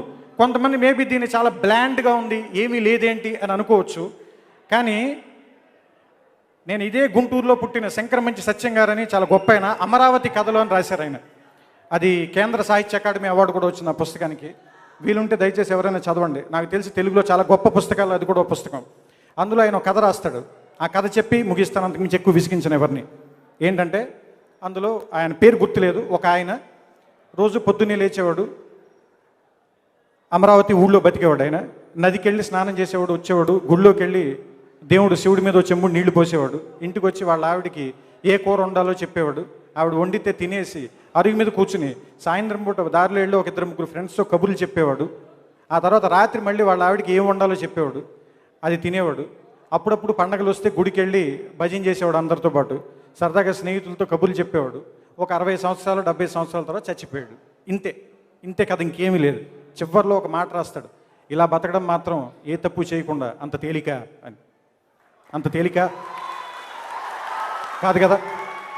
ఎందుకంటే రోడ్డు మీద వెళ్తూ ఉండగా ఒక అమ్మాయి కనిపిస్తుంది, కనిపించగానే ఒక ఏలేయాలనిపిస్తుంది, వేయకుండా ఇంటికి వెళ్ళిపోండి, అంత తేలిక అది. చాలా గొప్పవాళ్ళు అమ్మాయి. అలాగే ఒక పెద్ద ఆయన సడన్గా పడిపోతూ ఉంటాడు రోడ్డు మీద, సడన్గా నవ్వు వస్తుంది మనకి, నవ్వకుండా ఉండండి, అంత తేలిక. ఏ తప్పు చేయకుండా బతకడం అంత తేలిక కాదు. మామూలుగా బతికి చచ్చిపోయిన వాళ్ళే మహానుభావులు. అలా ఈ ఊళ్ళో ఎంతోమంది మహానుభావులు. ఈ ఊరి నుంచి వచ్చిన వాడే ఈ సినిమాలో పాటలు రాసిన రామజోగి శాస్త్రి గారు కూడా. అలాంటి మహానుభావులందరికీ మనస్ఫూర్తిగా నమస్కారం చెబుతూ, ఇక్కడ మీలో కూర్చున్న చాలామందిలో కూడా మహానుభావులు ఉన్నారు. బహుశా వాళ్ళు ఇక్కడ ఉండకపోవచ్చు, కానీ మీలో ఉన్నారు. వాళ్ళందరికీ మనస్ఫూర్తిగా నమస్కారం చెప్తూ ఈ సినిమాని ఇంత పెద్ద హిట్ చేసినందుకు మా అందరి తరఫున సవినయంగా చిన్నబాబు గారి తరఫున అందరి తరఫున కృతజ్ఞతలు చెప్తూ నమస్కారం. Thank you.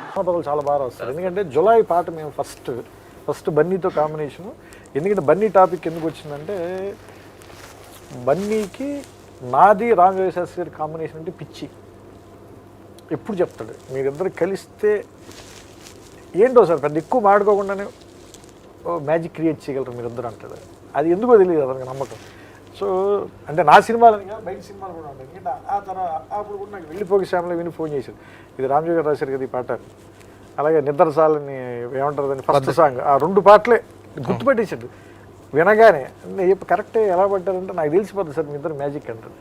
సో ఆ జులైలో ఫస్ట్ టైటిల్ సాంగ్ ఈయన రాసి పట్టుకొచ్చిన తర్వాత రికార్డింగ్ పంపించేసాం. దేవి ఏమో అక్కడ ఉన్నాడు, రికార్డింగ్ జరిగిపోతుంది. సడన్గా రాత్రి ఫోన్ చేసాడు నాకు. ఫోన్ చేసి అంటే ఇది ఎక్స్ట్రా అనుకోవద్దు, ఈ పాటలో మీరు ఇది అనుకోలేదు, బట్ నేను ఒక ఎక్స్ట్రా అనుకోకుండా ఒకటి చెప్తాను అని చెప్పి ఆ మధ్యలో ఉన్న ఒక పీస్ పాడిపించాడు ఆయన.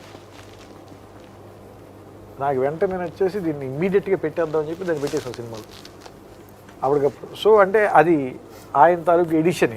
అలాగే వెళ్ళిపోకే శ్యామల కూడా నేను ఆ సిచ్యుయేషన్ చెప్పిన వెంటనే ఇక్కడ బేసిక్గా ఎలాంటిది పాట ఉంటే బాగుంటుంది అని ఒక డిస్కషనే నడుస్తుంది. ఇంకా మా పని ఒకటి బాల్కనీ నిలబడి మాట్లాడుకుంటే ఆ పాట పాడినిపించాను.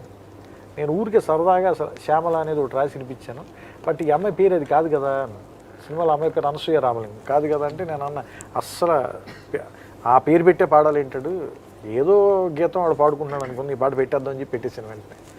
సో అలాగా ఈ బుట్టబొమ్మ పాట కూడా బాపు గారి బొమ్మ పాట బేసిక్గా అది అనుకున్నప్పుడు కూడా నాకు బేసిక్గా బాపు బొమ్మ అనేది చాలా పాత పదం. అమ్మాయి గురించి అసలు కొన్ని లక్షల సార్లు వాడి ఇంకా ఉతికి ఆరేసి తెల్లగా కొన్న ఆ గ్లాస్కోకుండా అది చివరికి కాఫీ రంగులోకి వస్తుంది చూసారండి, ఒత్తగ్గా అలా వాడేసిన పదం అది ఆ బాపు బొమ్మ అనేది. సో దాన్ని ఎలా వాడతారు నాకు తెలియదు, నాకు అదే ఉండాలని. కానీ ఆయన ఈ ఒక్క పదం మార్చేమన్నా రాయిస్తాను, ఇది మాత్రం యాస్టీస్గా ఉండాలంటే ఇంకా నానా కష్టాలు పడి దానికి చాలా అద్భుతంగా దాన్ని కంప్లీట్ చేశారు. సేమ్ మళ్ళీ ఫైనల్గా ఆయనకి బుట్టబొమ్మ మాత్రం ఏం చెప్పాలి, ఆయన దగ్గర నుంచి వచ్చింది. అంబు ఒకటే చూపించాను, బట్ కేమ్ విత్ బుట్టబొమ్మ వినగానే నేను అనుకున్నా లేదు ఇది ఇంకిది. అందులో ఇంకో గొప్ప ప్రయోగం అట్టబొమ్మ. ముఖ చిత్రం అనే పదాన్ని అట్టబొమ్మగా మార్చడం ముఖ చిత్రం చాలా గొప్ప ఆలోచన. ఇప్పటివరకు ఎన్నిసార్లు నాకు వచ్చింది ఆలోచన, ఒకసారి రాసే ప్రతి వాళ్ళకి వచ్చే ఉంటుంది. ముఖ చిత్రం ఏం రాస్తాం, ముఖ చిత్రం పెద్ద మాట, తెలుగు లేదు కవర్ పేజ్ అని రాస్తే బాగుండదు. ఏం చేయాలని గింజుకుంటున్న టైంలో అలవాటుగా బొట్టబొమ్మ దగ్గర నుంచి అట్టబొమ్మకు వచ్చేసాడు సార్. జీవితానికి అట్టబొమ్మ అన్నమాట. జీవితానికి ముఖ చిత్రం. రాత్రిపూట ఫోన్ చేసి నాకు ఊరికి అసలు చరణం 4 లైన్లు అనుకున్నాను, పెద్ద గొప్పగా అనిపించట్లేదు, ఇంకే అని చూద్దాం అనుకుంటున్నాను అని చెప్పి, రాజుల కాలం కాదు, రథము గుర్రం లేవు, అద్దం ముందర నాతో నేనే యుద్ధం చేస్తా అంటే అన్న. ఇంకా ఎతుకుతారండి సార్ అన్న, ఇంకెంతకంటే ఏమి ఎతుకుతారండి, ఇంకా బాగాలేదని ఎతుకుతారండి, మీరు ఇంక ఎతకడం మానేయండి ఫస్ట్ అన్న. ఈ 4 నాకు ఇంకోసారి చెప్పండి, రాసేసుకుంటున్నా, ఇదే మీరు ఏమైనా కావాలంటే వేరే పాట రాసుకోండి, ఇదైతే పాటించేస్తాను నేను చెప్పి ఆ 4 లైన్లు చెప్పగానే కాలి కింది పువ్వు అది కూడా అసలు అదంటే నాకెందుకు బాగా నచ్చిందంటే, నీ కాళ్ళని పట్టుకు వెదల అని గురువు మొదలు పెడితే, నీ కాలి కింద బొట్టు నేను తీసి వేలుతో పెట్టుకున్నాను, శిష్యుడు కంప్లీట్ చేసేది.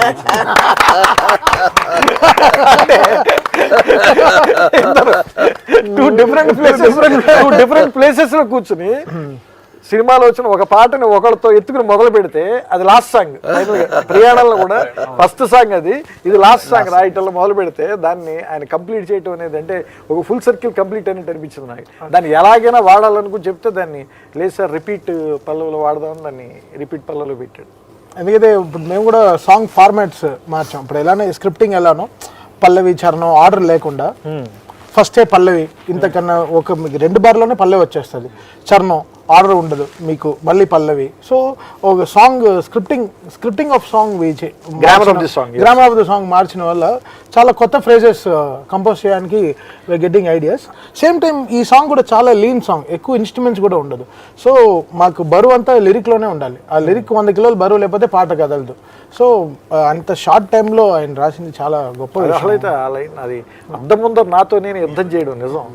అది అసలు నేను ఆ పర్టికులర్ ఆ సాంగ్కి ఏమీ లేని, కానీ సాంగ్ ఎక్కువ షూటింగ్ పార్ట్ అంతా కూడా దాని క్రెడిట్ మొత్తం నేను వినోద్ గారు, జానీ మాస్టర్, బన్నీ వాళ్ళ ముగ్గురి కాంట్రిబ్యూషన్ ఇస్తాను. బట్ ఆ షాట్ అప్పుడు మాత్రం నేను చెప్పా, అద్దం ముందర నిలబడి అటు ఇటు చూసుకుని నాకు నేను నచ్చట్లేదు అనుకోవాలి. అదే కదా యుద్ధం చేయడం అంటే. ఒక అమ్మాయి దగ్గరికి వెళ్ళేటప్పుడు మనం ఏం వేసుకున్నా నచ్చదు. ఇంకా మనం ఏ టైంలోనూ ఆ పర్టికులర్ వయసులోనూ ఒక పర్టిక్యులర్ వ్యక్తితో మాత్రమే మనం అలాంటి ఒక కరెక్ట్ జానర్లోకి వెళ్తాం. తర్వాత మేబీ ఆ తర్వాత 2వ, 3వసారి ప్రేమించడాలు జరగచ్చు, తర్వాత చాలా జరగచ్చు. ఎప్పుడు కూడా అంత యుద్ధం చేసే పరిస్థితి రాదు బేసిక్గా. సో అందుకని అది మాత్రం నాకంటే అది ఆయన భావం ఏంటో నాకు అర్థమైంది. అంటే దాంట్లో చాలా లేయర్స్ ఉన్నాయి. ఒకటి ఏంటంటే ఫిజికల్గా కనిపించేది ఇదైతే, ఇంకా ఏంటంటే చాలా అంతర్మదనం జరుగుతుంది. ఒక వ్యక్తిని మనం ప్రేమించినప్పుడు చెప్పాలా వద్దా, అలాగే వాళ్ళతో నడవాలా వద్దా, వాళ్ళతో కలిసి బతకాలా వద్దా, ఇది ప్రతిదీ యుద్ధమే. సో అంటే చాలా లేయర్స్లో దానికి మీనింగ్ ఉంది. నేను దాన్ని ఒక ఏమంటారు చాలా సర్ఫేస్ లెవెల్ మీనింగే పిక్చర్ చేసే ప్రయత్నం చేశాను, కానీ but it has so many other layers also. పొద్దున్నే ఒక జర్నలిస్ట్ గారు నాకు మెసేజ్ పెట్టారు. ఆవిడ ఫ్రెండ్ పెట్టిన మెసేజ్, ఎట్లా ఈ గేయ రచయితలందరూ కూడా ఇంత మంచి పదాలు, ఇంత మంచి భావాలతో వస్తారు, వాళ్ళకి ఎలా తడతాయి ఆలోచనలు, నాకు ఎప్పటి నుంచో తెలుస్తుంది, $1 మిలియన్ ప్రశ్న ఇది అని పెట్టింది. నేనేం చెప్పమంటారు ఆవిడకి అని చెప్పి ఈవిడ నాకు మెసేజ్ పెట్టారు. నాకు తెలియదమ్మా అని ఒక దండం సింబల్ పెట్టాను. కాసేపు ఆవిడ అలాగే నన్ను మాట్లాడుతూ చివరికి నేనేం చెప్పలేనమ్మా నిజంగా, కావాలంటే మీకు తెలుసుగా మా పెద్ద ఆయన, మా గురువు గారిని ఆయన అడగండి, ఆయన ఏం చెప్పారో నాకు చెప్పండి అన్న. ఆవిడ చివరికి అలిగి మీరు చెప్పదలుచుకోలేదులే అని చెప్పేసి సంభాషణ ముగించారు. ప్రాబ్లం ఇప్పుడు ఆ విషయాన్ని ఆలోచిస్తుంటే ఇక్కడ బేసికల్గా ఒక సందర్భం చెప్పి ఒక విషయాన్ని, ఒక బాధ్యతని తలకెత్తుకొని ఇంటికి వెళ్ళినప్పుడు ఏ పాటైనా రేపొద్దున నా బిడ్డే అవుతుంది. కానీ ఈ కసరత్తులో, ఈ వేదనలో, ఈ స్ట్రగుల్లో మనసు ఎంత విశృంఖలంగా ఆలోచించగలిగే అవకాశం పొంది ఉంటుందో అక్కడ బ్రహ్మాండమైనటువంటి ఇది. అంటే ఇది రాస్తే నచ్చుతుందో, ఇలా ఒప్పుకుంటారో, ఈ డైరెక్షన్కి ఇలాగే ఉండాలేమో, ఇలాంటి కొన్ని బంధనాలు ఎంత తక్కువగా ఉంటే అంత మనసు స్వేచ్ఛావిహంగలంగా వ్యవహరిస్తుంది. దాంట్లోంచి ఏదో మ్యాజిక్ జరుగుతుంది. సో ఇక్కడ ముఖ్యంగా నాకు ఇవాళ రోజుని ఇలాంటి ఒక సినిమా 200 కోట్లు 300 కోట్లు చేసేసింది, event is over. But still మీరు వెనక్కి వచ్చి ఇవాళ రోజున గుర్తుపెట్టుకుని మా అందరిని ఇలా కూర్చోబెట్టి మాట్లాడాలి అన్న ఒక ఆలోచన ఇవాళతో ముగిసిపోదు. జీవితం కాల బాధ్యత ఇది అసలు. అంటే ఈ త్రివిక్రమ్ గారి సినిమాలో పాట రాస్తే మన ప్రభ మన యొక్క ఏమంటాం మనకి ఇంత సన్మానం జరగబోతుంది, ఇంత గొప్పగా ఉండబోతుంది, మనకు కావాల్సినటువంటి అంటే నేను కాదు నా పాట తాలూకు ప్రాచుర్యం దాన్ని తలను పోసి నెత్తిన పెట్టుకుని ఒక పూజ చేసే ఒక కార్యక్రమం ఉంది. సో ఇది అలాంటి వాతావరణం, అలాంటి ఒక భావంలో మనిషి కూర్చున్నప్పుడు పలికేది వాడికి తెలియకుండా వచ్చేస్తుంది. నిజంగా బుట్టబొమ్మ విషయంలో జరిగింది అదే మ్యాజిక్. నేనేం పెద్ద గొప్పగా ప్రత్యేకంగా అసలు చేయలేదు, ఇంకా చెప్పాలంటే ఎక్కువగా సమయం తీసుకుని వస్తాను. 2 రోజుల్లో పని అయిపోయింది. సో ఇలాంటి ఒక వాతావరణం క్రియేట్ చేసిన మీకు కృతజ్ఞతలు. లేదు సార్, అంటే ఒక మాట చెప్పాలి, మీరు అన్నారు ఇది ఇన్ని 100 కోట్లు చేసింది అంటే ఇంత అఖండ విజయం సాధించింది, కరెక్ట్. కానీ అన్ని అంకెలు ఈ అక్షరాలతోనే కదా మొదలయ్యాయి. సో అందుకని సో వాటిని మనం గౌరవించకపోతే ఎలాగ మొదలుపెట్టి ఏమంటారు దాన్ని మిలియన్ ముందు అంకెలు చూపించింది ముందు ఈ అక్షరాలే ఫస్ట్. అండ్ ఇంకొక విషయం కూడా, ఇవాళ రోజున మనం సాహిత్యం రాస్తే నచ్చుతుందా, సింపుల్గా ఉండే భాషలో రాయాలి, ఇలాంటివి ఒక రూల్స్ కొన్ని బ్రేక్ అవుతున్నాయి. లేదు సార్, అంటే ఇప్పుడు నిజంగా చెప్తున్నాను, ఈ తరం అర్థం తెలియకపోతే దానికోసం పరిగెత్తి వెతుక్కుని తెలుసుకుంటున్నారు. ఈ తరం ఏంటి, ఏ తరమైనా అంతే. ఎందుకంటే నేను కూడా ఇప్పుడు ప్రాగ్దిశివేణియ పైన దినకర మయూఖ తద్దుల, మయూఖం అంటే ఏంటి, నేను వెతుక్కుని వెళ్ళి శాఖ గ్రంథాలయంలో శబ్దరత్నాకరం తీసుకుని ఓహో మయూఖము అంటే కిరణము తెలుసుకున్నాను. నేను కూడా నాకు కొత్త పదం యాడ్ అయింది నా వొకాబులరీకి. సో అందుకని ఏంటంటే వాళ్ళకి అర్థం అయ్యేలానే రాయక్కర్లా, వాళ్ళ అర్థం చేసుకునేలా కూడా రాయొచ్చు, వాళ్ళ అర్థం వెతుక్కునేలా కూడా రాయొచ్చు. ఎందుకంటే అందుకని ఏమిటంటే కవి అనేవాడు ఎవడంటే వాడికి తెలిసింది చెప్పేవాడే కాదు, వాడికి తెలియంది చెప్పేవాడు, వాడు తెలుసుకోవాల్సిన అవసరం ఉన్న ప్రతిదీ చెప్పేవాడు. సో ఖచ్చితంగా అందుకని మనం దాంట్లో ఏమీ తగ్గాల్సిన పని లేదు. అలా చెప్పాలని ప్రయత్నం ఉన్న మాకు చెప్పండి వింటామనే వాళ్ళకి మధ్యలో ఒక దన్నుగా నిలబడి చెప్పండి పర్లేదు నేనున్నాను అని చెప్పి ఒక ఆసరా కావాలి. అది మీరు మేము గేట్ దగ్గర నిలబడి వాచ్మెన్ అంటాను సార్, తలుపు తెరుస్తూ ఉంటాం. లేదు అంటే నాకు బేసిక్గా రొమాంటిక్ పాటల మధ్యలో కొత్త భావం వెతకడం చాలా కష్టం సార్. ఇప్పుడు ఆ భావం వెతికిన ప్రతి వ్యక్తి ప్రతిసారి అంటే మనుషుల మధ్యలో ఇంత అందం ఇంకా వెతకచ్చు. కొన్ని 100 ఏళ్ళుగా 1000 ఏళ్ళుగా వెతుకుతున్న సాహిత్యం పుట్టిన దగ్గర నుంచి ఇంకా కొన్ని 100-1000 ఏళ్ళు వెతుకుతూనే ఉండొచ్చు. ఎందుకంటే ఇది అనంతం. అంటే చూసే ప్రతివాడికి ఇంకో కొత్త కోణం కనిపిస్తుంది. మళ్ళీ నాకు ఆ పాట ఇంకోసారి అలా అనిపించింది. అంటే ఇంకో కొత్త కోణం మనం చూడని ఇంకో కొత్త కోణం. రాజుల కాలం కాదు, రథం గుర్రాలు లేవు. ఎందుకంటే ఆ మాట ఫస్ట్ విన్నప్పుడు నేను పడుకుని ఫోన్ వింటున్నాను, కూర్చున్నా ముందు. అంటే ఒక్కసారి అంటే ఒక ఎక్సైట్మెంట్ వచ్చింది, అంటే ఒక ఆనందాన్ని ఇచ్చింది. అది సాహిత్యం సంగీతం మాత్రమే ఇవ్వగలవు, ఇంకేది ఇవ్వలేదు. అంటే ఒక లోపల ఏదో ఒక తెలియని ఆనందం అది. అంటే ఒక మంచి పాట విన్నప్పుడు లేదా ఒక మంచి మాట విన్నప్పుడు లోపల ఏదో ఒక తెలియని ఎక్సైట్మెంట్ వస్తుంది. దానికి డబ్బులు, స్థాయి, ఎవరిలో మనకి ఇవి ఏం అక్కర్లేదు, ఏదో ఒక ఆనందం తన్నుకొచ్చేస్తాం లోపల నుంచి అంతే. సో అలాంటి ఆనందాన్ని ఇచ్చిన క్షణాలు మాకు ఇచ్చినందుకు మీకు కూడా కృతజ్ఞతలు. యూనివర్సల్గా ఉండే భావం అందుకే నేను అసలు యాక్చువల్గా చిన్నగా చినుకు తుంపరు అడిగితే కుండపోతగా తుఫాన్ తీసుకొని కలెక్షన్ కన్నవించి కూడా చెప్తున్నారు. ఇప్పుడు కోడిగుడ్డుకు వెంట్రుకలు అందమైన అబద్ధం అంటారు, కానీ మీరు నిజం చెప్పాలి, నిజమే చెప్తా అంటారు. సో ఈ రెండిట్లో మీరు ఏది నిజం చెప్తున్నారా, అబద్ధం చెప్తున్నారా? యా, ఇప్పుడు మీరు అడిగిన కొంచెం డీప్ క్వశ్చన్, కొంచెం మీకు వినే ఓపుకుంటే కొంచెం డీప్గానే చెప్తాను. ఎందుకంటే నాలోంచి టీచర్ బయటకు వస్తాడు ఇలాంటి సందర్భాల్లోనే. బేసిక్ అంటే సామాన్యంగా చాలామంది కళ, సామాజిక బాధ్యత ఇలాంటి వాటి గురించి మాట్లాడుతుంటారు చాలామంది. దీని మీద నా టేక్ ఏంటంటే బేసిక్గా మనకున్న వేదాలు 4, ఋగ్యజు సామధర్వణ వేదాలు. ఋగ్వేదం బేసిక్గా ఆంథ్రోపాలజీ గురించి చెప్తుంది. అంటే నేచర్లో ఏముంది, దేనికి భయపడాలి, కొండని చూసి భయం వేస్తుంది, ప్రీ హిస్టారియన్ టైమ్స్లో ఉన్న మానవుడికి అందుకని దాన్ని ప్రే చేశాడు. గాలి చూస్తే భయం వేసింది, అందుకని తుఫాన్ని ప్రే చేశాడు. నిప్పును చూస్తే భయం వేసింది, అందుకని దాన్ని ప్రే చేశాడు. ప్రే చేసి టేమ్ చేశాడు. దాన్ని టేమ్ చేసిన తర్వాత తన లైఫ్ స్టైల్లోకి వాటిని వాడుకోవటం స్టార్ట్ చేశాడు.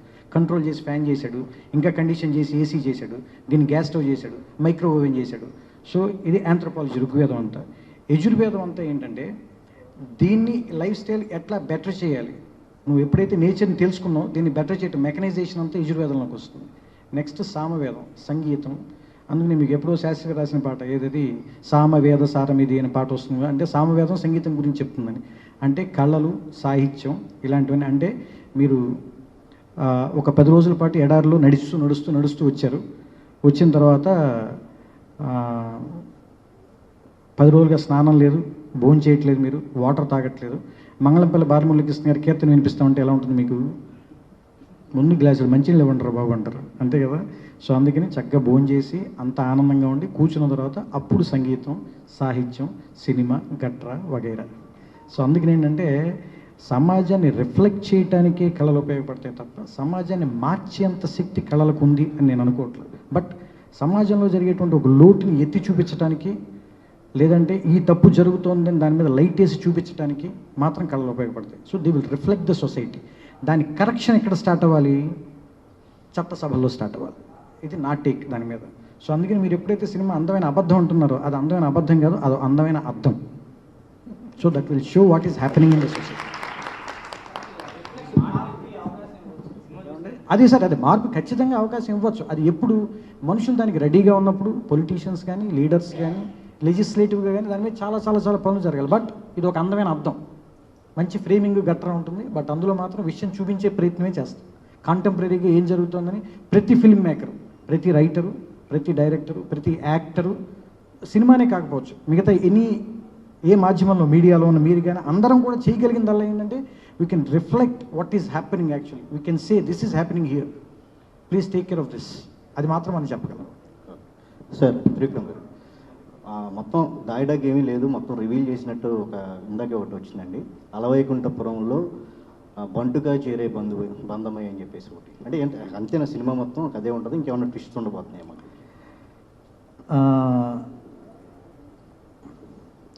యాక్చువల్గా బంటుగా చేరే బంధం ఏంటో దాంట్లో 2 అర్థాలు ఉన్నాయండి. ఒకటి పేరు, పొజిషన్ కూడా. ఇంతకు మించి నేను చెప్పలేను. కొన్ని అత్తారింటికి దారేది కూడా అలాంటిదే కదా, చాలా మంది దానికి లేదు, దానికి దీనికి పోలిక లేదు. తండ్రి కొడుకుల సంబంధం, ఆ ఎమోషన్ అది కూడా మీరు ఇంతకు ముందు సన్ ఆఫ్ సత్యమూర్తి కానీ ఇంతకు ముందు కానీ చూపించారు. ఈ సినిమాలో తండ్రి కొడుకుల సంబంధం కానీ ఎమోషన్ కానీ ఇంకా కొత్తగా ఏమి లేదంటే కుటుంబ సంబంధాలు అన్నీ ఉంటాయి కానీ అసలు దానికి దీనికి అయితే పోలిక లేదు. సన్ ఆఫ్ సత్యమూర్తికి కానీ అత్తారింటికి దారేది కానీ ఈ సినిమా కానీ సంబంధం లేదు. ఖచ్చితంగా సంబంధం లేదు. ప్లస్ మేమే ఇద్దరమే కలిసి సన్ ఆఫ్ సత్యమూర్తి చేసాం ఫాదర్ ఎమోషన్ మీద. నెక్స్ట్ సినిమా కూడా ఫాదర్ ఎమోషన్ మీద ఖచ్చితంగా ఏదో ఉంటే అది ఉండకూడదనే ఫస్ట్ అనుకుంటాం. అదైతే లేదు. త్రివిక్రమ్ గారు, ఒక మాస్ క్వశ్చన్ అండి. అంటే మీరు భీమవరం చెందిన వ్యక్తిగా ఇప్పుడు అక్కడ సంక్రాంతి కోడిపందాలు స్టార్ట్ అవుతున్నాయండి. మన హీరో గారు ఏమో పోస్టర్లో కోడిపందెం పట్టుకుని ఉన్నారు. లక్షలాది మంది ఫ్యాన్స్ ఎదురు చూస్తున్నారు అర్జున్ గారు వస్తారని. అంటే మీరు ఆయన అబ్జర్వ్ చేసిన వ్యక్తిగా అసలు ఆయన ఎలాంటి పుంజు, అంటే ఆయన అది ఆ కంపారిజన్ చేయకూడదు కాకపోతే ఇప్పుడు అది చూపిస్తున్నారు కాబట్టి అసలు అలాగే అసలు కోడి పందాల మీద మీ మోటో? మామూలుగా కోడి పందాలు జరిగేటప్పుడు కాళ్ళకి కత్తులు కడతారు. ఈ పుంజుకి గోల్డ్ చాలు, కత్తులు అక్కర్లేదు.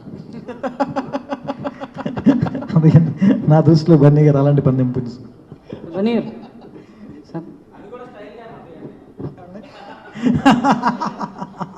సార్ బన్నీ గారు లేదు, ఖచ్చితంగా వాళ్ళు ఎంజాయ్ చేసే అంశాలన్నీ ఉంటాయి. ఏమంటారు దాన్ని, ఇది మరీ పప్పన్నం కాదు, కొంచెం కొంచెం మసాలా ఉంటుంది, బాగుంటుంది, చికెన్ ఉంటుందని చూపిస్తారు.